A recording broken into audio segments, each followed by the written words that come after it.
ये जो कहानी मैं आपको सुनाने जा रही हूँ, ये सिर्फ एक कहानी नहीं है। ये एक ऐसा सच है जो मैंने अपनी नानी से सुना था जब मैं बहुत छोटी थी। उस वक्त तो मुझे लगा था कि बस बच्चों को डराने के लिए कह रही होंगी, पर जैसे जैसे मैं बड़ी हुई मुझे एहसास हुआ कि कुछ चीज़ें इस दुनिया में ऐसी होती हैं जिन्हें हम समझ नहीं सकते, और कुछ लालच ऐसे होते हैं जो इंसान को इंसान नहीं रहने देते।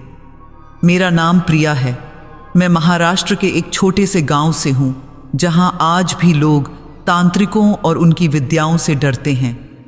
मेरी नानी अक्सर कहा करती थीं कि कुछ साधनाएं ऐसी होती हैं जो इंसान को सिद्धि तो देती हैं, पर बदले में उसकी आत्मा को निगल जाती हैं। और इन्हीं साधनाओं में सबसे खतरनाक थी शव साधना। हमारे गांव से कुछ किलोमीटर दूर एक पुराना श्मशान था। लोग कहते थे कि वहां रात के वक्त जाना मौत को दावत देने जैसा है। पर एक तांत्रिक था, काल भैरव। उसका नाम सुनते ही लोगों की रूह कांप जाती थी। वो हमेशा काले कपड़े पहनता, उसके गले में नरमुंडों की माला होती और आंखों में एक अजीब सी चमक रहती, जैसे वो इस दुनिया का नहीं किसी और ही दुनिया में जी रहा हो। काल भैरव को निषिद्ध विद्याओं में महारत हासिल थी। लोग दूर दूर से उसके पास आते। किसी को दुश्मन से बदला चाहिए होता, किसी को धन की चाह होती, तो किसी को अपने प्रेम को पाने की लालसा, और वो सबकी मुराद पूरी करता, पर एक कीमत के बदले। कोई नहीं जानता था वो क्या कीमत वसूलता था, पर जो भी उसके पास जाता वो पहले जैसा कभी नहीं रहता था।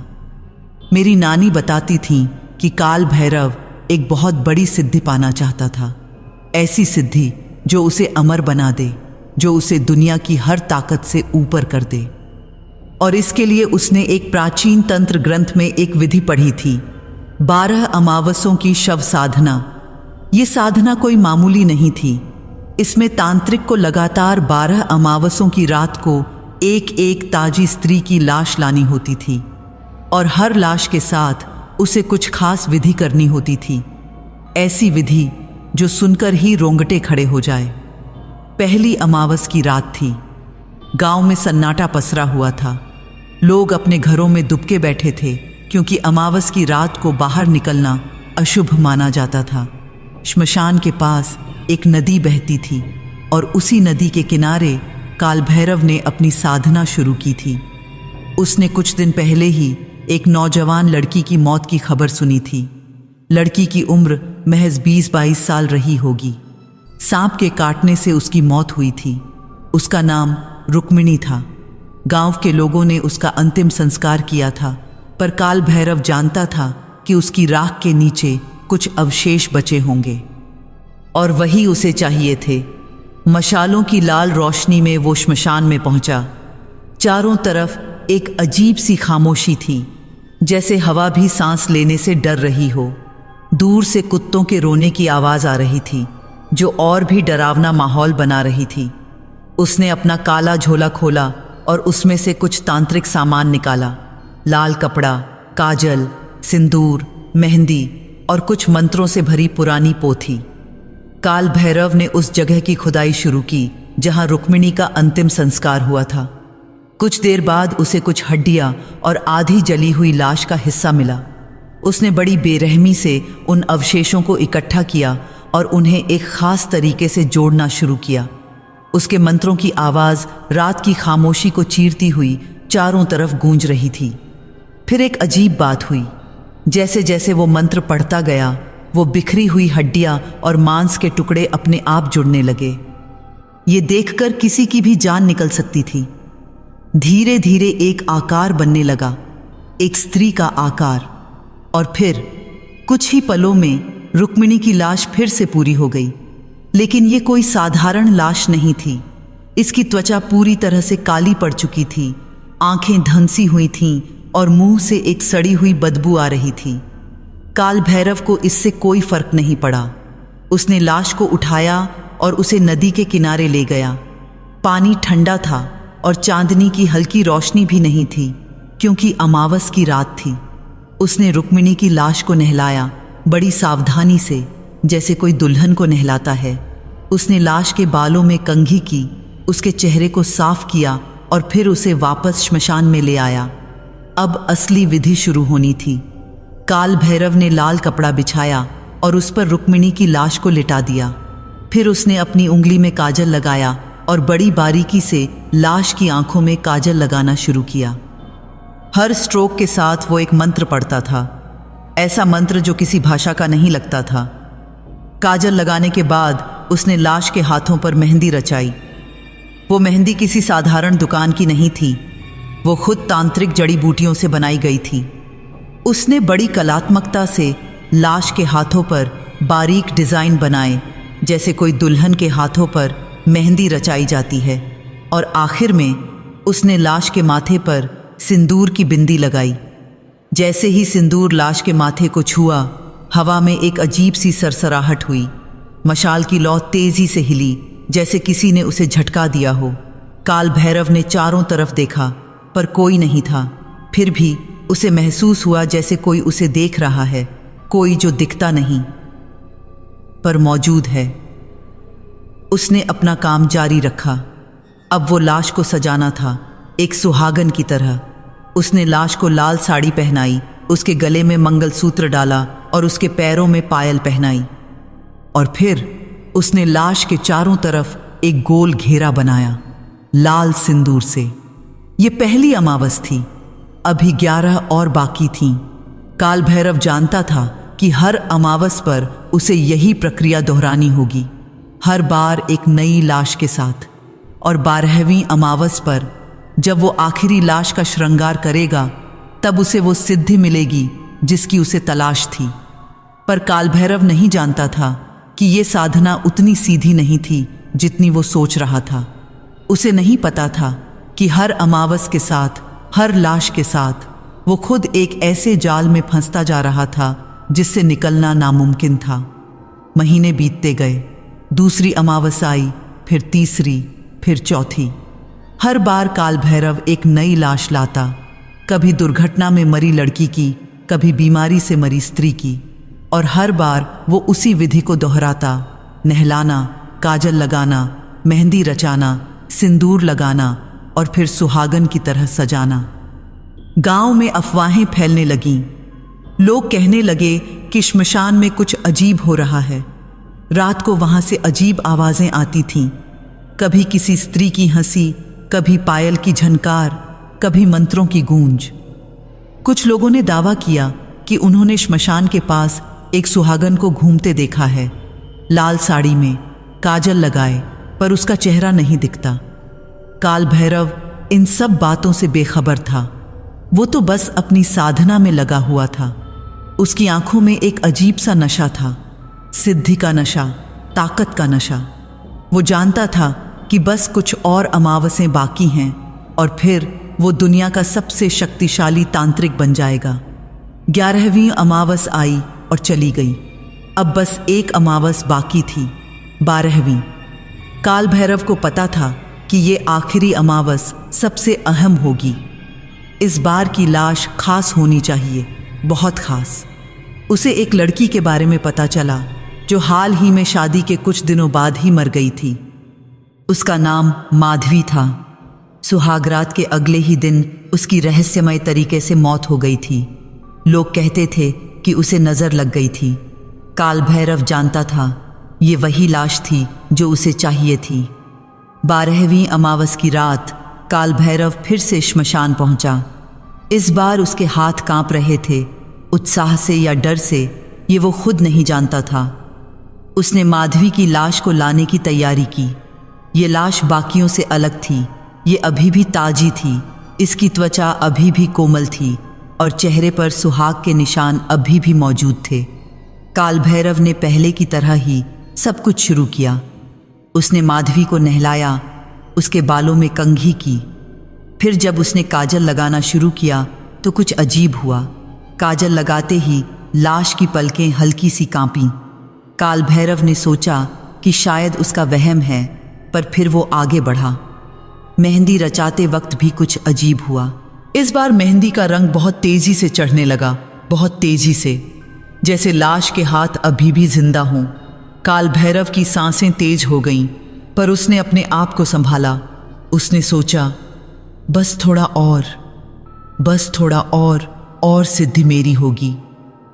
और फिर जब उसने सिंदूर लगाने के लिए अपनी उंगली माधवी के माथे की तरफ बढ़ाई तो पहली बार मेहंदी का रंग उस लाश के हाथों में जीवित सा चमका, पूरी तरह से जीवित। ऐसा लग रहा था जैसे वो हाथ अभी हिलने वाले हों। काल भैरव की आंखों में एक अजीब सी चमक आई। उसने मुस्कुराते हुए कहा, निशानी मिल गई, प्रेत जागने ही वाला है। उसे नहीं पता था कि वो सच में कितना खतरनाक कदम उठा चुका था। उसे नहीं पता था कि अब जो होने वाला था वो उसकी कल्पना से भी परे होगा। श्मशान में सन्नाटा और गहरा हो गया। दूर से उल्लुओं की आवाज आने लगी। हवा में एक अजीब सी ठंडक थी, ऐसी ठंडक जो हड्डियों तक को जमा दे। मशाल की लौ धीरे धीरे कमजोर पड़ने लगी और फिर माधवी की बंद पलकें हल्की सी हिलीं। उस रात जो हुआ वो सुनकर आपकी रूह कांप जाएगी। मेरी नानी जब ये हिस्सा सुनाती थीं तो उनकी आवाज़ में एक अजीब सा कंपन आ जाता था। वो कहती थीं कि कुछ चीज़ें इस दुनिया में ऐसी होती हैं जिन्हें जगाना नहीं चाहिए, और काल भैरव ने ठीक वही गलती की थी। जैसे ही माधवी के माथे पर सिंदूर का आखिरी टीका लगा, श्मशान की हवा बिल्कुल थम गई, जैसे पूरी प्रकृति ही सांस रोककर कुछ इंतजार कर रही हो। मशाल की लौ एकदम से बुझने लगी और चारों तरफ घना अंधेरा छा गया। काल भैरव ने घबराकर चारों तरफ देखा पर कुछ दिखाई नहीं दे रहा था। और फिर अचानक एक तेज ठंडी हवा का झोंका आया, इतनी ठंडी कि काल भैरव की रीढ़ में सिहरन दौड़ गई। ये कोई साधारण ठंड नहीं थी, ये वो ठंड थी जो मौत लाती है, जो जिंदगी को सोख लेती है। हवा में एक अजीब सी बदबू भी थी, सड़ी हुई लाशों की बदबू, जली हुई हड्डियों की बदबू।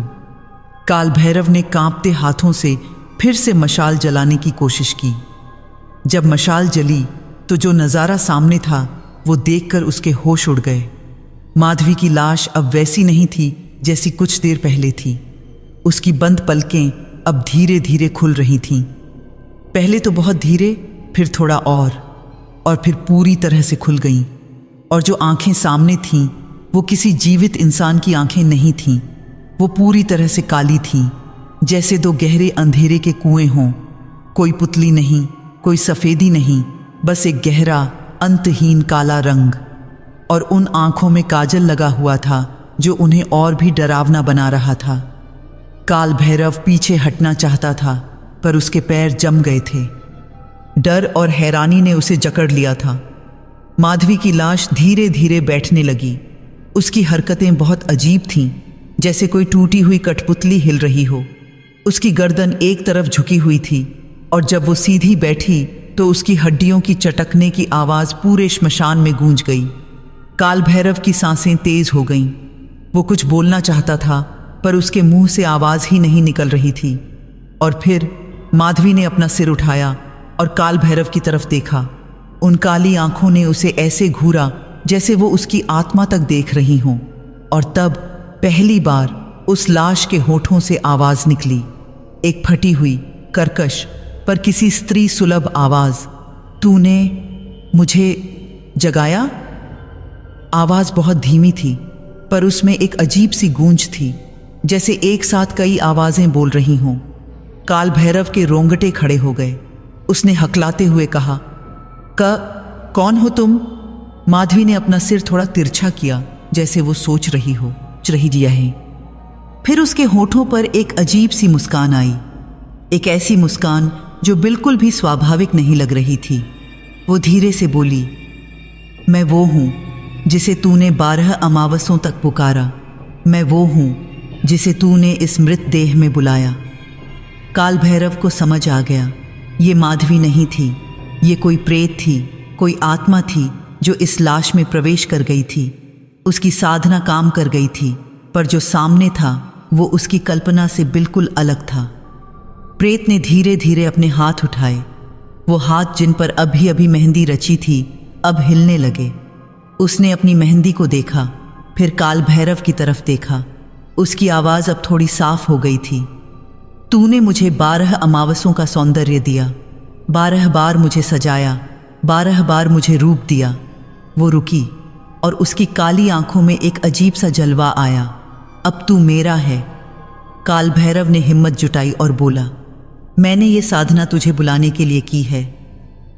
तू मुझे सिद्धि देगी, मुझे शक्ति देगी, मैं तेरा स्वामी हूं। ये सुनकर प्रेत जोर से हंसी। उसकी हंसी इतनी डरावनी थी कि चारों तरफ के पेड़ भी हिल गए। उसकी हंसी में दर्द था, गुस्सा था और एक अजीब सा मजाक था। वो बोली, स्वामी तू? नहीं, तू मेरा दास है। तूने मुझे बुलाया और अब मैं तुझे छोड़ूंगी नहीं। काल भैरव के चेहरे का रंग उड़ गया।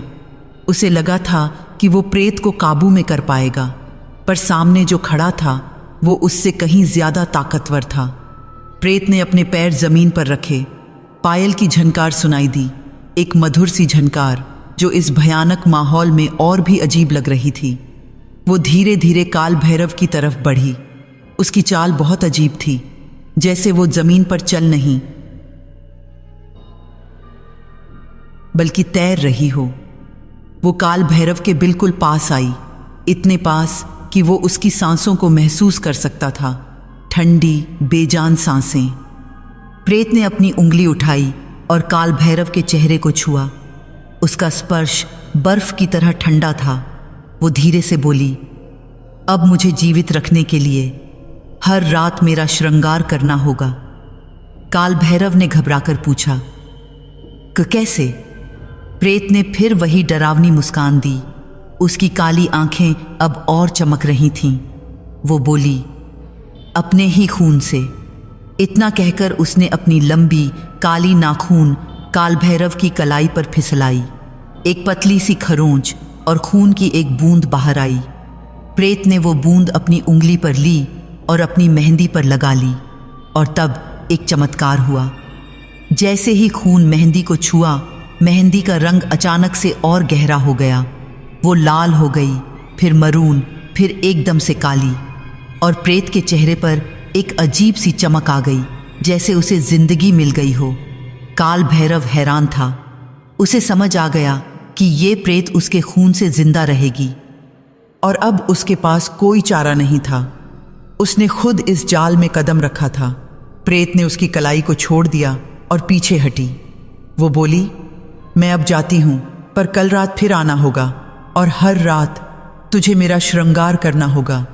काजल, मेहंदी, सिंदूर, सब तेरे खून से। अगर एक भी रात चूक गया तो समझ ले तेरी आत्मा मेरी हो जाएगी। इतना कहकर प्रेत धीरे धीरे पीछे हटने लगी। उसकी मूर्ति धुंधली होती गई और फिर अचानक से गायब हो गई, जैसे वो कभी थी ही नहीं। बस जमीन पर लाल साड़ी और गहनों का एक ढेर पड़ा रह गया। काल भैरव वहीं जमीन पर बैठ गया। उसके हाथ कांप रहे थे, माथे पर पसीने की बूंदें थीं।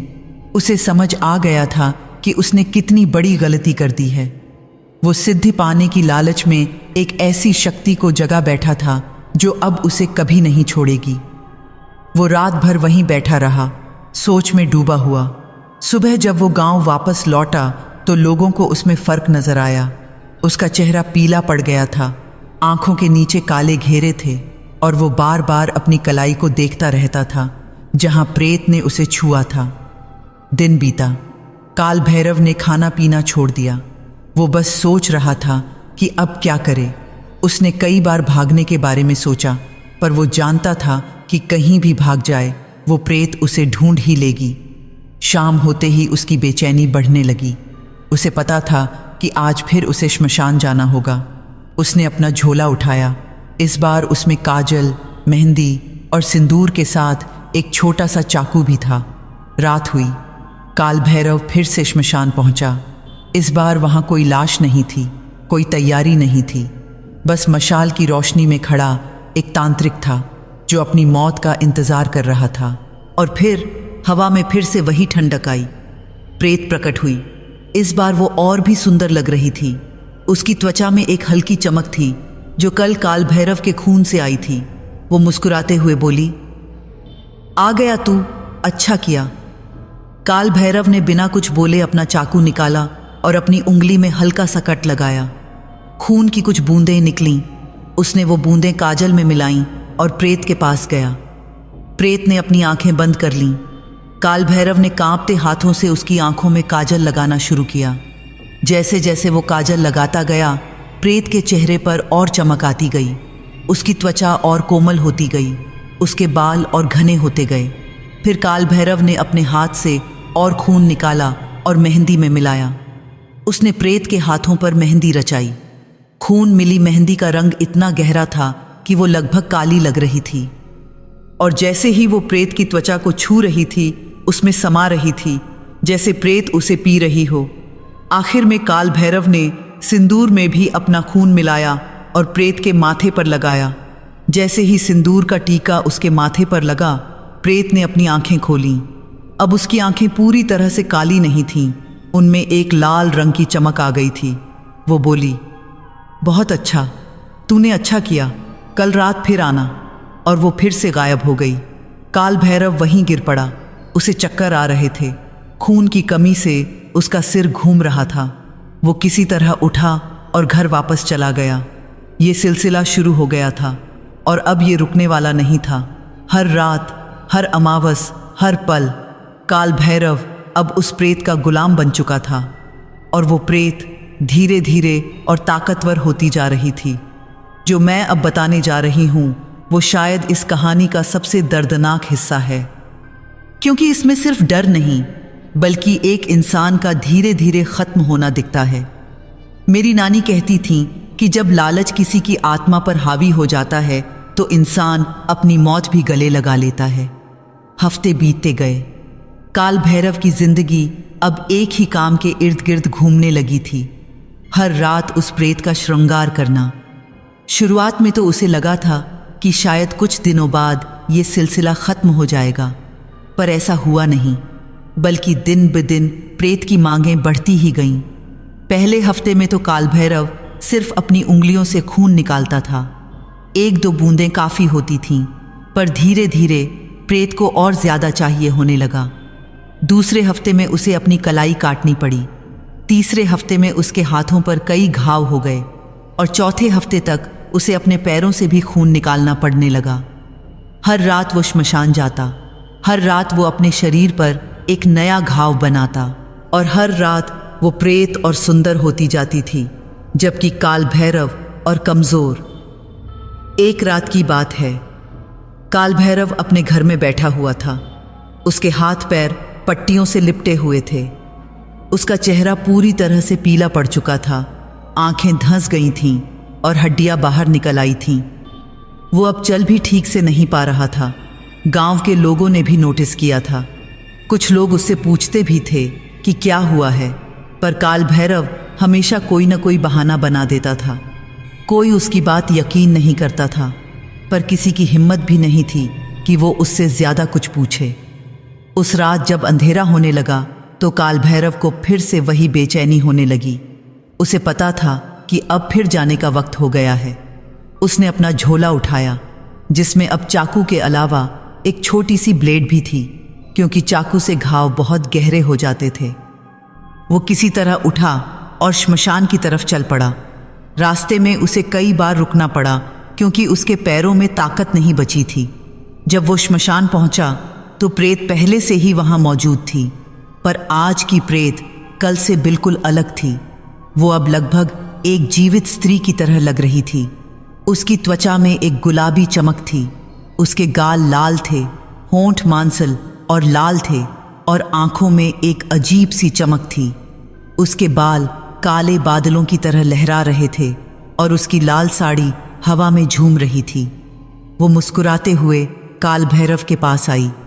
उसकी चाल अब बिल्कुल स्वाभाविक थी, कोई अजीबपन नहीं, कोई खड़खड़ाहट नहीं। वो बोली, आ गया मेरा प्रिय, मैं तेरा इंतज़ार कर रही थी। उसकी आवाज़ का अब वैसी कर्कश नहीं थी। वो अब एक मधुर स्त्री सुलभ आवाज़ थी, पर उसमें अब भी वही ठंडापन था, वही खालीपन था। काल भैरव ने बिना कुछ कहे अपनी ब्लेड निकाली। आज उसे अपनी बाँह से खून निकालना था, क्योंकि उंगलियों और कलाइयों में पहले ही बहुत घाव हो चुके थे। उसने ब्लेड से अपनी बांह पर एक लकीर खींची। खून धीरे धीरे बाहर आने लगा। उसने वो खून एक छोटे से कटोरे में इकट्ठा किया और फिर काजल में मिलाया। खून मिला काजल अब लगभग काला हो गया था। प्रेत ने अपनी आंखें बंद कर लीं और मुस्कुराते हुए बोली, हाँ, ऐसे ही अपनी पूरी भावना के साथ लगा मुझ पर। काल भैरव ने उसकी आंखों में काजल लगाना शुरू किया। उसके हाथ कांप रहे थे, पर वो किसी तरह काम पूरा कर रहा था। जैसे ही काजल प्रेत की आंखों को छू रहा था, वो उसमें समाता जा रहा था, जैसे प्यासी जमीन पानी को सोख लेती है। काजल लगाने के बाद काल भैरव ने फिर से अपनी बांह से खून निकाला। इस बार ज्यादा। उसने वो खून मेहंदी में मिलाया। खून मिली मेहंदी का रंग गहरा मरून था और उसमें से एक अजीब सी गंध आ रही थी। प्रेत ने अपने हाथ आगे बढ़ाए। काल भैरव ने उसके हाथों पर मेहंदी रचानी शुरू की। वो बारीक डिजाइन बना रहा था, फूल, बेलें, मोर। जैसे जैसे वो मेहंदी लगा रहा था, प्रेत के चेहरे पर एक अजीब सा सुख दिख रहा था। उसकी आंखें बंद थीं और होंठों पर मुस्कान थी। और फिर एक अजीब बात हुई। जैसे ही मेहंदी प्रेत के हाथों पर पूरी तरह से फैल गई, वो अपने आप ही उसकी त्वचा में समाने लगी। और जैसे जैसे वो समाती गई, प्रेत के हाथ और कोमल होते गए। उसकी त्वचा चमकने लगी, जैसे किसी जीवित स्त्री की त्वचा चमकती है। काल भैरव हैरान था। उसे समझ नहीं आ रहा था कि ये हो क्या रहा है, पर उसके पास सोचने का वक्त नहीं था। अभी सिंदूर लगाना बाकी था। उसने फिर से अपनी बांह पर ब्लेड चलाई। इस बार घाव पहले से थोड़ा गहरा हो गया और खून तेजी से बहने लगा। उसे चक्कर आने लगे, पर उसने खुद को संभाला। उसने खून को सिंदूर में मिलाया। खून मिला सिंदूर अब लगभग काला लाल हो गया था। प्रेत ने अपना माथा आगे झुकाया। काल भैरव ने कांपते हाथों से उसके माथे पर सिंदूर का टीका लगाया। जैसे ही सिंदूर उसके माथे को छुआ, प्रेत की पूरी देह में एक झुरझुरी दौड़ गई। उसने अपनी आंखें खोलीं और अब उन आंखों में पहले से ज्यादा चमक थी, ज्यादा जीवन था। वो खड़ी हुई और काल भैरव को देखा। उसके चेहरे पर एक संतुष्टि का भाव था। वो बोली, बहुत अच्छा, आज तूने बहुत अच्छा काम किया। देख, मैं कितनी सुंदर हो गई हूं। और सच में वो अब एक बेहद खूबसूरत स्त्री लग रही थी। उसके गाल गुलाबी थे, होंठ लाल और चमकदार, आंखें काजल से और निखरी हुई और माथे पर सिंदूर का टीका उसे एक सुहागन का रूप दे रहा था। पर काल भैरव को इससे कोई फर्क नहीं पड़ रहा था। उसकी हालत बद से बदतर होती जा रही थी। उसकी नसें अब साफ दिखने लगी थीं, त्वचा कागज की तरह पतली हो गई थी और आंखें इतनी धंस गई थीं कि वो खोपड़ी में गड्ढों जैसी लग रही थीं। प्रेत ने उसे देखा और मुस्कुराई। वो उसके पास आई और उसके गाल पर हाथ फेरा। उसका स्पर्श अब उतना ठंडा नहीं था, अब उसमें थोड़ी गर्माहट थी, काल भैरव के खून की गर्माहट। वो धीरे से बोली, तुझे देखकर दुख होता है मुझे, पर क्या करूं, मुझे तो जीना है और जीने के लिए मुझे तेरा खून चाहिए, हर रात, हर पल। काल भैरव ने कमजोर आवाज में कहा, कब तक ये सिलसिला चलेगा? प्रेत ने उसकी आंखों में देखा। उसकी आंखों में अब एक अजीब सी करुणा थी, पर साथ ही एक निर्दयता भी। जब तक तू जीवित रहेगा या जब तक तेरे शरीर में एक बूंद भी खून बचा रहेगा। ये सुनकर काल भैरव की आंखों में आंसू आ गए। उसे समझ आ गया कि उसने खुद को मौत के हवाले कर दिया है, पर अब कोई रास्ता नहीं बचा था। दिन बीतते गए।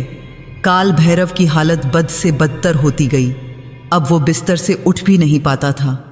उसके पूरे शरीर पर घाव हो गए थे, हाथों पर, पैरों पर, बाहों पर, यहाँ तक कि छाती और पीठ पर भी। गांव के लोगों ने उसका घर देखना बंद कर दिया था। कुछ लोग कहते थे कि उसे कोई बीमारी लग गई है, कुछ कहते थे कि उसे किसी चुड़ैल ने पकड़ लिया है, पर किसी की हिम्मत नहीं थी कि वो उसके घर जाए। हर रात, चाहे कैसी भी हालत हो, काल भैरव किसी तरह उठता और श्मशान जाता।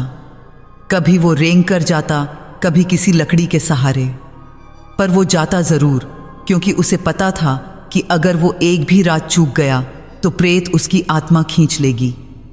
और प्रेत, वो दिन ब दिन और खूबसूरत होती जा रही थी। अब उसे देखकर कोई नहीं कह सकता था कि वो कभी एक लाश थी। वो अब लगभग पूरी तरह से जीवित स्त्री जैसी लग रही थी।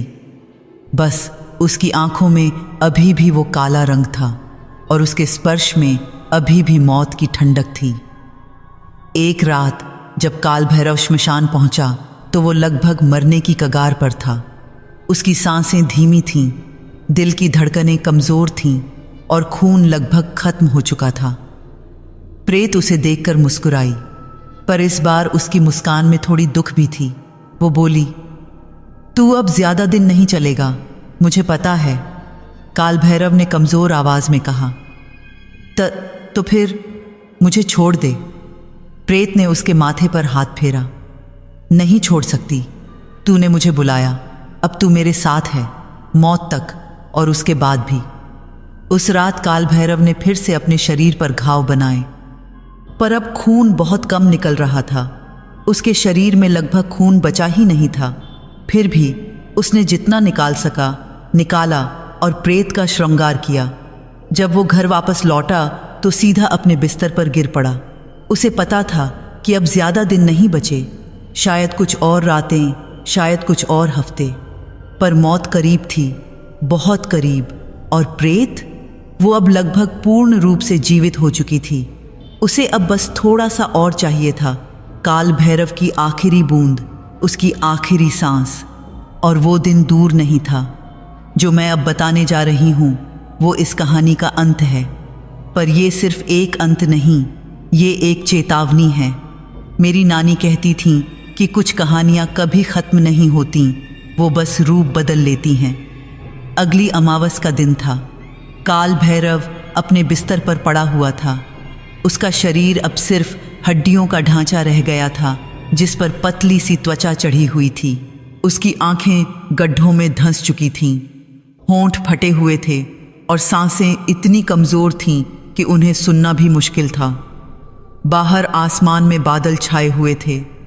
हवा में एक अजीब सी बेचैनी थी, जैसे प्रकृति भी जानती थी कि आज कुछ बहुत बड़ा होने वाला है। गांव के कुत्ते रात से ही रो रहे थे और कौवे पेड़ों पर कांव कांव कर रहे थे। काल भैरव को पता था कि आज उसकी आखिरी रात है। उसके शरीर में अब लगभग खून बचा ही नहीं था। हर हरकत उसके लिए एक यातना थी, हर सांस लेना एक संघर्ष था। पर वो जानता था कि उसे आज फिर से श्मशान जाना होगा, आखिरी बार। दोपहर में उसे एक अजीब सा सपना आया। उसने देखा कि वो एक अंधेरे कमरे में है और चारों तरफ से आवाज़ें आ रही हैं, फुसफुसाहटें, रोने की आवाज़ें, चीखें। और फिर उसने उस प्रेत को देखा जो अब पूरी तरह से एक जीवित स्त्री जैसी दिख रही थी।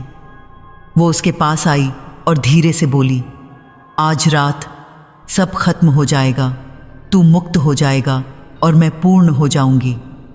काल भैरव जागा तो उसके पूरे शरीर में पसीना था। उसे समझ आ गया था कि वो सपना नहीं था, वो एक संदेश था। शाम होते ही आसमान और काला हो गया, बिजली चमकने लगी और दूर से गरज की आवाज़ आने लगी। पर बारिश नहीं हुई, बस एक भारी घुटन भरी हवा चल रही थी। काल भैरव ने बड़ी मुश्किल से खुद को उठाया। उसके पैरों में इतनी ताकत नहीं बची थी कि वो खड़ा हो सके, पर उसने किसी तरह एक लकड़ी का सहारा लिया और अपने बिस्तर से उतरा। उसने अपना झोला देखा, उसमें अब सिर्फ एक छोटी सी ब्लेड थी, बाकी सब सामान खत्म हो चुका था। वो धीरे धीरे अपने घर से बाहर निकला। रास्ते में उसे कई बार रुकना पड़ा क्योंकि उसकी सांसें फूल रही थीं। गांव के कुछ लोगों ने उसे देखा, पर किसी ने कुछ नहीं कहा। सब बस दूर से देखते रहे, डर और हैरानी से। जब वो श्मशान के पास पहुंचा तो सूरज लगभग डूब चुका था। आसमान में लाल नारंगी रंग फैला हुआ था, जो श्मशान को और भी डरावना बना रहा था। हवा में राख की गंध थी और दूर से गीदड़ों के रोने की आवाज़ आ रही थी। काल भैरव ने श्मशान में प्रवेश किया। उसके कदम लड़खड़ा रहे थे, पर वो किसी तरह आगे बढ़ रहा था। और फिर उसने उसे देखा, प्रेत, जो वहीं खड़ी उसका इंतज़ार कर रही थी। आज की प्रेत देखने में बिल्कुल एक जीवित खूबसूरत स्त्री जैसी लग रही थी। उसकी त्वचा दूध जैसी सफ़ेद और गुलाबी थी, बाल घने और काले थे, होंठ लाल और भरे हुए थे और आंखों में एक अजीब सी चमक थी। वो लाल साड़ी में थी, गले में मंगलसूत्र था, माथे पर सिंदूर की बिंदी थी और हाथों में मेहंदी के निशान अभी भी मौजूद थे। वो मुस्कुराते हुए काल भैरव के पास आई। उसकी चाल अब पूरी तरह से स्वाभाविक थी। उसके पैरों में पायल की झनकार मधुर थी। वो बोली, आ गया तू, मुझे पता था तू आएगा। आज आखिरी रात है। काल भैरव ने कमजोर आवाज में कहा। आखिरी? प्रेत ने उसके चेहरे पर हाथ रखा। अब उसका स्पर्श गर्म था, जीवित त्वचा जैसा गर्म। हाँ, आखिरी। आज तू मुझे अपना सब कुछ दे देगा, अपनी आखिरी बूंद, अपनी आखिरी सांस, और फिर मैं पूरी तरह से जीवित हो जाऊंगी। काल भैरव की आंखों में आंसू आ गए। उसने रोते हुए कहा, मैंने क्या किया? मैंने क्या किया खुद के साथ? प्रेत ने उसके आंसू पोंछे। उसकी आवाज में अब थोड़ी करुणा थी, पर साथ ही एक ठंडापन भी। तूने वही किया जो हर लालची इंसान करता है। तूने शक्ति चाही, सिद्धि चाही, पर तू ये भूल गया कि हर चीज की एक कीमत होती है, और अब वो कीमत चुकाने का वक्त आ गया है। काल भैरव के पास अब कुछ कहने की ताकत नहीं बची थी। उसने अपनी ब्लेड निकाली। उसके हाथ इतने कांप रहे थे कि ब्लेड लगभग गिर ही गई। प्रेत ने उसका हाथ पकड़ा और कहा, आज मैं तेरी मदद करूंगी। आज तुझे अकेले नहीं करना है। उसने काल भैरव का हाथ अपने हाथ में लिया और ब्लेड उसकी छाती के पास रख दी। वो धीरे से बोली, यहाँ दिल के पास, बस एक छोटा सा कट और सब खत्म हो जाएगा। काल भैरव ने डरी हुई आंखों से उसे देखा। वो बोला, ये तो मेरी मौत हो जाएगी। प्रेत ने मुस्कुराते हुए कहा, तू तो पहले ही मर चुका है, बस तेरा शरीर अब भी चल रहा है। आज मैं तुझे इस दर्द से मुक्ति दूंगी। और फिर धीरे धीरे प्रेत ने काल भैरव का हाथ उसकी अपनी छाती की तरफ बढ़ाया। ब्लेड त्वचा को छू गई और फिर धीरे धीरे अंदर धंसने लगी। काल भैरव को दर्द महसूस नहीं हुआ। शायद उसके शरीर में अब दर्द महसूस करने की क्षमता ही नहीं बची थी। उसने बस देखा कि उसकी छाती से एक पतली लाल रेखा निकल रही है और खून की एक धीमी धारा बाहर आ रही है। प्रेत ने अपना मुंह उस घाव के पास लाया। उसने अपनी उंगली से खून को छुआ और फिर अपने होंठों पर लगाया। जैसे ही खून उसके होंठों को छुआ, उसके पूरे चेहरे पर एक अजीब सी चमक आ गई। उसकी आंखें चमक उठीं, गाल और लाल हो गए और उसके पूरे शरीर में एक नई ऊर्जा आ गई। वो बोली, हाँ, ये वो खून है जो मुझे चाहिए था। तेरे दिल का खून, तेरी जिंदगी का आखिरी अंश। उसने फिर से खून को छुआ और इस बार अपने माथे पर लगाया। जैसे ही खून उसके माथे पर लगा, पुराना सिंदूर का टीका और चमक उठा। फिर उसने खून को अपनी आंखों में लगाया और काजल और गहरा हो गया। आखिर में उसने अपने हाथों पर खून लगाया और मेहंदी फिर से ताज़ा हो गई। काल भैरव की सांसें अब बहुत धीमी हो गई थीं। उसकी आंखें धुंधली हो रही थीं और उसे चारों तरफ अंधेरा दिखने लगा था। पर उसने अभी भी प्रेत को देखा, जो अब पूरी तरह से जीवित लग रही थी। प्रेत ने उसे अपनी गोद में लिया।